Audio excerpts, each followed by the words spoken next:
Buenos días, bienvenidos a la clase de hoy. El día de hoy es una clase especial, vamos a iniciar con una sección que es solamente neurotransmisores y además es especial porque estamos aquí en el Congreso Mundial del Dolor en Buenos Aires, Argentina, el último día del Congreso, el último día de nuestra estancia aquí, y por eso mandamos un saludo muy especial a todos los que nos ven desde aquí, desde Buenos Aires y desde aquí, desde Argentina. Entonces esperemos que como siempre disfruten mucho la clase. Y vamos a empezar a estudiar los neurotransmisores con posiblemente los neurotransmisores más importantes del sistema nervioso central, si es que eso existe, que es el glutamato. El glutamato es el principal neurotransmisor excitatorio de todo el sistema nervioso, tanto central y también se ha implicado en numerosos procesos periféricos. En la parte de aquí arriba tenemos su estructura, que ahorita vamos a ver por qué es importante. Este neurotransmisor es tan importante que es el responsable del 80% de toda la energía que consume el cerebro en cualquier circunstancia, debido a que, como sabemos, al causar la excitación de las neuronas, esto genera un gasto energético.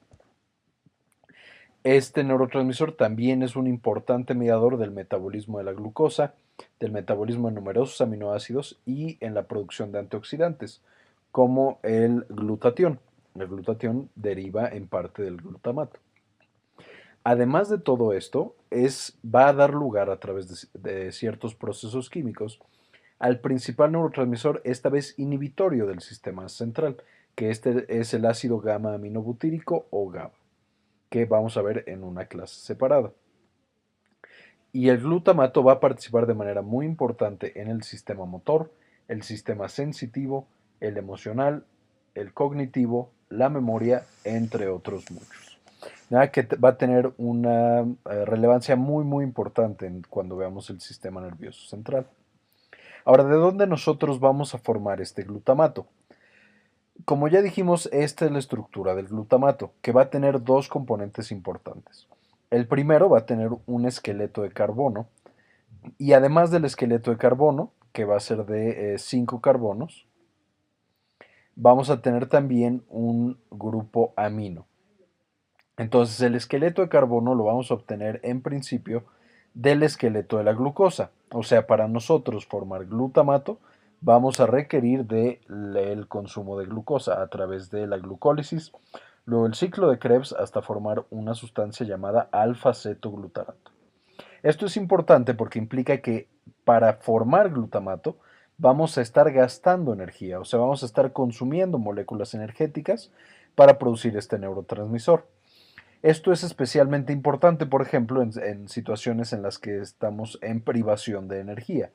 O sea, el hecho de nosotros producir glutamato en una situación en la que no tiene tanta energía, por alguna razón nuestro sistema nervioso central, va a ser un costo energético extra. Además del esqueleto de carbono, vamos a necesitar el otro componente que va a ser el grupo amino. Y como lo dice su nombre, el grupo amino solamente lo vamos a poder obtener a través de ciertos aminoácidos. ¿Cuáles son los aminoácidos más importantes que van a donar su grupo amino para la formación del glutamato? Eh, Casi el 40% de todos los grupos aminos van a provenir del aminoácido glutamina. Y esto va a ser parte de un sistema de reciclado que van a tener las neuronas de este neurotransmisor. Ahorita lo vamos a ver a más detalle.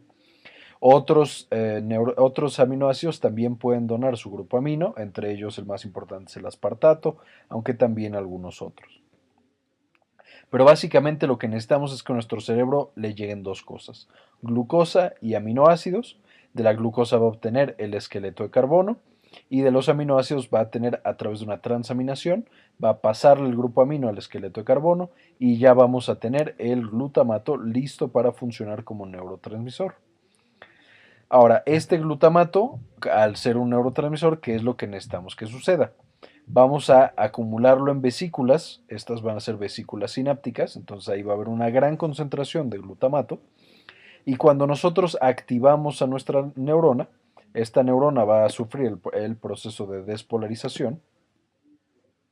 Entonces, si nosotros pudiéramos evaluar la respuesta eléctrica de una neurona, veríamos que tiene un potencial de acción y en el momento de la despolarización, ¡ay Dios, qué fea despolarización! Va a pasar los mismos mecanismos sinápticos, o sea, va a cambiar su polaridad, esto va a aumentar la concentración de calcio intracelular y esto va a permitir que la vesícula se fusione con la membrana, liberando el neurotransmisor al espacio sináptico.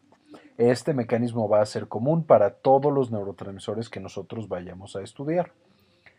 Y una vez que ya esté en el espacio sináptico, sufrirá algún tipo de metabolismo para limpiar ese espacio sináptico y que no quede de manera permanente el neurotransmisor. Entonces, ¿cómo se va a dar esta sinapsis? Aquí le hicimos un agrandamiento, esta es nuestra neurona presináptica, sufre la despolarización, empieza a entrar el calcio, se fusionan las vesículas y se libera el glutamato al espacio sináptico. Una vez que ya está en el espacio sináptico, el principal responsable del metabolismo de este glutamato, de que no quede, digamos, de manera perenne en el espacio sináptico, va a ser el astrocito.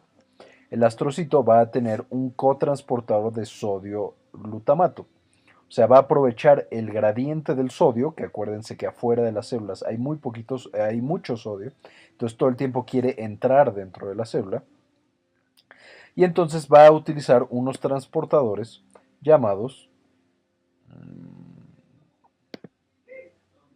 los EAAT o transportadores de aminoácidos excitatorios. EAAT. El más importante de los cuales en el astrocito es el EAAT2. EAAT2. Y como va a depender del estado del sodio, va a ser un mecanismo que va a depender de la bomba de sodio-potasio ATPasa de estas células astrocíticas. Entonces, este EAAT2 va a tomar el glutamato que hay en el espacio sináptico y junto con moléculas de sodio va a meterlo dentro del astrocito. Una vez que el glutamato ya está dentro de nuestro astrocito, a través de otro gasto de energía, que es una molécula llamada glutamina sintasa, va a transformar este glutamato en glutamina. Entonces va a agarrar todas las moléculas de glutamato, lo va a transformar en glutamina. Esta glutamina, que ya no tiene ningún valor o ya no tiene ninguna función como neurotransmisor, o sea, es una molécula inerte en principio, va a ser devuelta a la neurona presináptica para que la glutaminasa la convierta de nuevo en glutamato y la vuelva a meter dentro de la vesícula en la neurona presináptica. Esto generando un reciclaje que, como ya mencionamos, va a captar y va a producir el 40% de todo el glutamato de nuestras células. O sea, el 40% de este glutamato va a ser reciclado, no va a ser nuevo. Y este mecanismo va a ser muy importante porque si empezamos a acumular demasiado glutamato en nuestro espacio sináptico, este glutamato puede resultar tóxico para la célula postsináptica, debido a un mecanismo que vamos a mencionar en otra clase, que es la excitotoxicidad. Ahora, ¿qué es lo que sucede cuando nosotros liberamos el glutamato al espacio sináptico? Este se va a acoplar a una gran cantidad de receptores. Vamos a tener receptores ionotrópicos, o sea, acoplados a canales de iones, y otros metabotrópicos, o sea, acoplados a segundos mensajeros. Me voy a enfocar primero en los ionotrópicos debido a que son los más relevantes y los más estudiados hasta ahora, y al final solo voy a mencionar a los demás. ¿Cuáles son de los receptores ionotrópicos los más importantes? Vamos a tener dos, el receptor AMPA y el receptor NMDA. Lo que sucede cuando nosotros liberamos nuestro glutamato es que este glutamato se va a acoplar a ambos receptores, al AMPA y al NMDA. Y una vez que se acopla, va a abrir a estos receptores. O sea, va a hacer que se activen. Y de manera inicial, el único receptor que va a funcionar va a ser el receptor AMPA. Ahorita voy a mencionar por qué. ¿Qué va a pasar cuando el glutamato se acopla al AMPA? Se abre el canal y este va a ser un canal altamente permeable a moléculas de sodio. Entonces, abierto el canal, el sodio empieza a entrar. ¿Qué va a pasar entonces con la energía eléctrica o con el potencial eléctrico de nuestras células? De nuevo, si nosotros lo dibujamos acá, empieza a entrar el sodio y al entrar el sodio empieza a subir hasta que se genera un potencial de acción. Un potencial de acción clásico. ¿Cuál es la característica de estos receptores AMPA? Como generan potenciales de acciones normales, en general la activación es muy rápida. O sea, las neuronas que son estimuladas o que son activadas a través del canal AMPA se activan muy rápido, se desactivan rápido y genera la excitación rápida de la célula. El NMDA, como ya dijimos, no funciona al principio y esto es porque está bloqueado. Este receptor NMDA va a estar bloqueado de manera extracelular, aunque aquí lo haya puesto adentro, por una molécula de magnesio. Siempre en el espacio sináptico y en el líquido cefalorraquídeo y en todo el tejido cerebral va a haber una cierta concentración de moléculas de magnesio. Estas moléculas de magnesio llegan y no dejan que, aunque esté abierto, porque ya llegó el glutamato, se meta todo lo que se tenga que meter por el receptor NMDA. Pero ¿qué es lo que sucede? Cuando nosotros activamos el canal AMPA y empezamos a tener entrada de moléculas de sodio, empezaron a aumentar las cargas positivas dentro de la célula. Y esto genera que la molécula de magnesio desaparezca o libere el sitio de acción o el sitio de permeabilidad del NMDA. Y entonces nuestro canal NMDA, ya que estamos a valores más positivos, más o menos a menos 40, empiece a ser permeable a moléculas de sodio y a moléculas de calcio. Esto va a ser muy importante. Los canales NMDA son más permeables a calcio que a sodio, de manera que tienen una preferencia por aumentar el calcio intracelular. Si nosotros viéramos en una neurona o pudiéramos medir el potencial eléctrico, veríamos que la corriente de AMPA sería un potencial eléctrico rápido, que decae de manera rápida, y a partir de ahí empieza el potencial de los receptores NMDA. Este va a durar mucho más tiempo, va a decaer más lento y va a generar una actividad eléctrica diferente.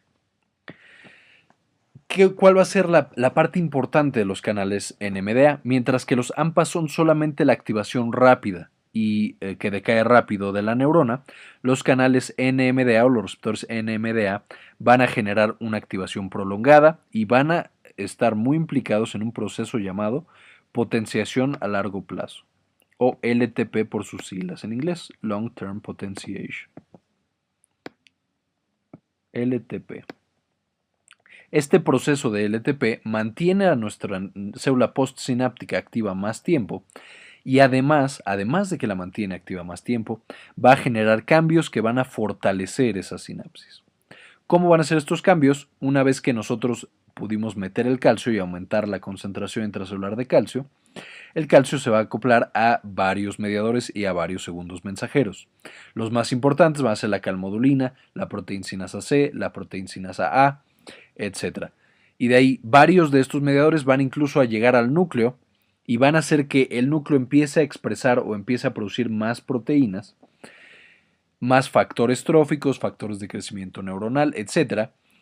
Y además, una de las características más importantes es que aumenta la cantidad de receptores AMPA. De manera que la próxima vez que yo activo esta neurona y se libera el glutamato, ya no entra o más bien ya no activo solamente este canal de AMPA, que era el único de manera original, sino que ya tengo tantos canales de AMPA que muy poco glutamato causa un potencial muy fuerte, muy rápido y sostenido. Además de esto, el aumento de calcio va a hacer que nuestras neuronas postsinápticas tengan más espinas dendríticas, o sea que les salgan como unas protuberancias para estar más en contacto con otras células, que este es un mecanismo de potenciación muy importante, especialmente en la memoria. Y van a generar una gran cantidad de este tipo de cambios plásticos en nuestras neuronas para facilitar el aprendizaje, entre otras cosas. Viéndolo desde este punto de vista, entonces, ¿para qué va a funcionar principalmente el glutamato? Va a estar implicado en sinapsis que nosotros tenemos que potenciar. O sea, en sinapsis que cuando tú las sigues estimulando, van a tener una mayor actividad a través del tiempo. Las más importantes son evidentemente las de la memoria. De hecho, este tipo de potenciación a largo plazo es el principal encargado de la memoria, por lo menos en el hipocampo. Van a estar también implicados en el dolor. Es este proceso en el que al principio duele un poquito, pero mientras más activas esa sinapsis dolorosa, más va a doler ese mismo proceso. Y también se han visto implicadas en un proceso llamado depresión a largo plazo que mencionaremos en otra clase. Entonces mencionamos que los dos receptores más importantes son el AMPA y NMDA, ambos ionotrópicos. Uno, el AMPA, permeable principalmente a sodio, prácticamente no es permeable a calcio. Y el NMDA, también ionotrópico, es permeable a ambos, pero tiene una preferencia por el calcio. Y estos, los NMDA, van a ser los principales implicados en la potenciación a largo plazo. Además, hay un tercer tipo de receptores ionotrópicos llamados receptores de kainato. Estos no se ha estudiado tanto su función, se ha visto implicado en muchas cosas hasta ahora. Están más bien en la presinapsis, por lo que se cree que son inhibitorios o que facilitan alguna sinapsis también. Y se ha visto que generan potenciales de acción más pequeños, o más bien actividad eléctrica más pequeña y sostenida. Además de esto vamos a tener receptores metabotrópicos. Estos tampoco los voy a mencionar tanto porque no se han estudiado tanto. Pero básicamente los podemos dividir en tres grandes grupos, que son mGlu1, mGlu2 y mGlu3. Todos son metabotrópicos. Los mGlu1 están acoplados a una proteína GQ. Esto significa que el principal mecanismo o la principal actividad que van a tener va a ser sobre el metabolismo del calcio intracelular. Mientras que los mGlu2 y mGlu3 están acoplados a proteínas GI, por lo tanto van a inhibir las células sobre la que actúen. Por último, hablando de la farmacología, no hay tantos medicamentos que actúen específicamente sobre el glutamato en la actualidad en la clínica. De los más utilizados es la ketamina, que este es un anestésico. Este antagoniza los receptores NMDA y al bloquear la mayoría de las sinapsis excitatorias que nosotros tenemos en el sistema nervioso central, el paciente o podemos lograr anestesia en el paciente. Además de la anestesia, podemos lograr una analgesia muy importante. De hecho, la ketamina se ha usado en numerosos estudios para controlar el dolor crónico con buenos resultados hasta ahora.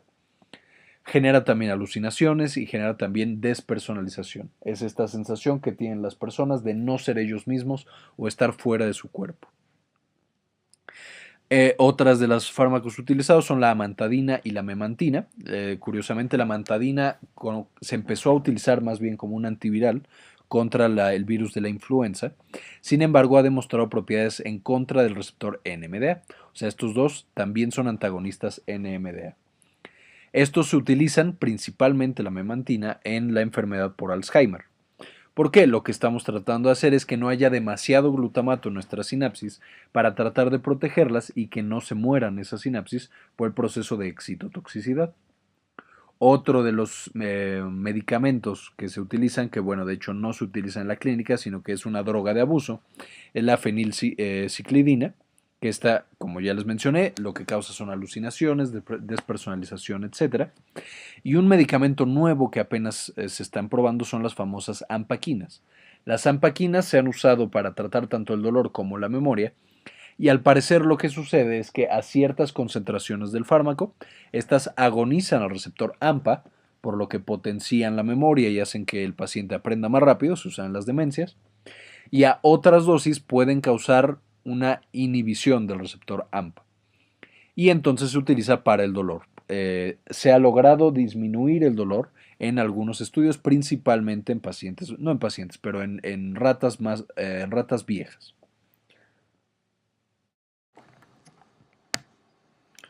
Muy bien, pues como siempre, gracias por vernos. Esperemos que les haya servido mucho esta clase. Nos despedimos de Buenos Aires y gracias por todo. Adiós.